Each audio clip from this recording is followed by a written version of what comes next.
अस्सलाम वालेकुम। आप देख रहे हैं तामीर इरशाद का लाइव ब्रॉडकास्ट और मैं हूं ख्वाहिश यूसुफ।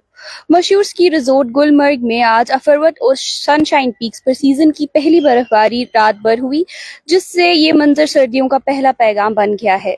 महकमे मौसमियात के मुताबिक ऊपरी इलाकों में हल्की बर्फबारी जबकि वादी के मैदानों में बारिश और दर्ज हरारत में कमी देखी गई। तफसील से अगर बात करें आने वाले दिनों के मौसम के बारे में, तो आज से 5 अक्टूबर तक कमजोर वेस्टर्न डिस्टर्बेंस की असर से कुछ इलाकों में हल्की बारिश, कुछ जगहों पर गरज चमक के साथ तेज बारिश का इम्कान है।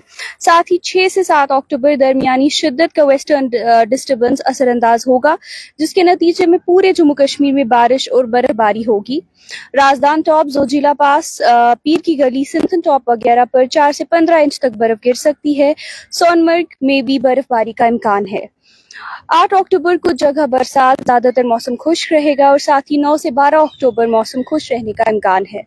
अगर एडवाइजरी की बात करें तो सफर करने वाले मुसाफिरों को पीर की गली, राजदान टॉप और जोजिला जैसी जगहों पर बर्फ और लैंडस्लाइड्स का खतरा मद्देनजर रखते हुए प्लानिंग करने की सलाह दी गई है।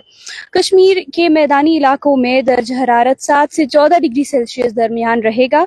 बारिश बरकरार रही तो 7 डिग्री से नीचे भी दर्ज हरारत जा सकता है। तो गुलमर्ग में सीजन की पहली बर्फबारी के साथ ही वादी में सर्दी का आगाज हो चुका है। आने वाले चंद दिनों में बारिश और बर्फबारी दोनों का सिलसिला जारी रहने का इम्कान है, इसलिए मुसाफिरों को एहतियात और प्लान बनाकर सफर करने की सलाह दी जा रही है। मजीद खबरों के लिए हमारे साथ बने रहिए और देखते रहिए तामीर इरशाद का मल्टीमीडिया प्लेटफॉर्म।